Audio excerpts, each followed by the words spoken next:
Yep, that's right. Something as innocent as a sunny day in a state 1,000 miles away can be a warning sign something dangerous is brewing in the atmosphere. This doesn't happen all the time, but in this forecast, you'll see that a sunny day in California can mean a lot more than just a relaxing opportunity to rollerblade in Venice. Let's get to it. Speaking of rollerblading, here's a random stock video of someone blading in who knows where. But for the purpose of this video, let's just call it Venice.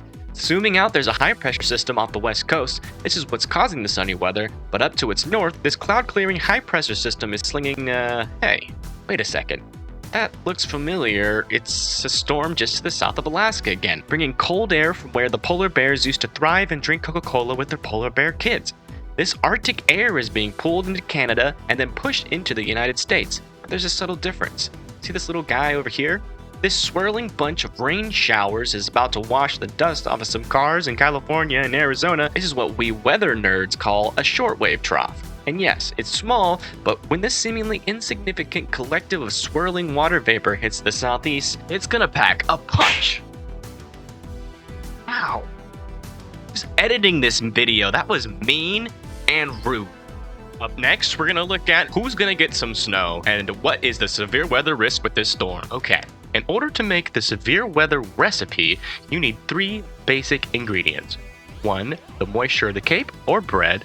2, the upper level shear or peanut butter. And 3, the lower level shear, the jelly. Because all of these ingredients play a key role in creating severe weather. We have the lower level shear with 40 to 60 mile per hour winds, making it a 2 out of 5.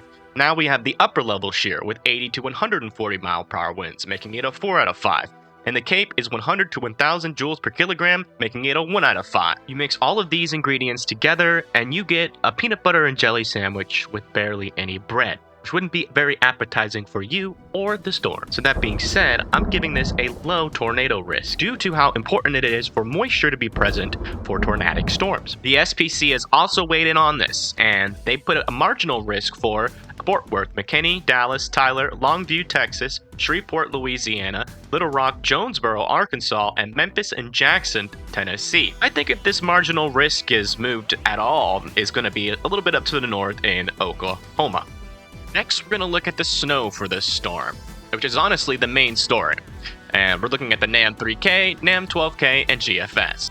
Looking at all of the models together, you can see that there is an agreement for North Dakota, South Dakota, Minnesota, Wisconsin, Michigan to get some snow. Now, how much of that depends on where they agree on the snowfall amounts. Now we're going to go over the snowfall amounts for Wednesday through Friday. And as you're going to see, there is pretty much some good agreement on what's going to happen, Here's the GFS and the NAM, and they all kind of paint the same picture. And unfortunately, the NAM 3K model is kind of out of range, but it does give us an indication that the beginning of this event is pretty solid.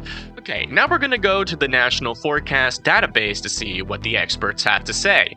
Zooming in, you can see that Nebraska is expected to get 7 to 12 inches of snow in the northern parts. In South Dakota, we have 9 inches to almost 1.5 feet of snow there. Southern Minnesota, we're talking about 1.5 feet there. Going up north, it gets lower. Northern Wisconsin down to central Wisconsin can expect 1.5 feet to 1 foot of snow, and the further south you go, the more that it tapers off. Northern Michigan is looking at about 5 to up to 1 foot of snow there.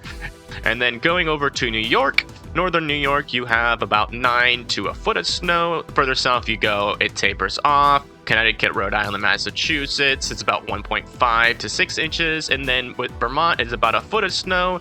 And then going into Maine, you got 1.5 to 12 inches. That's it for me. Thank you for watching. Make sure you hit that like and subscribe button. Turn on post notifications so you get notified when I go live. And you have a wonderful day.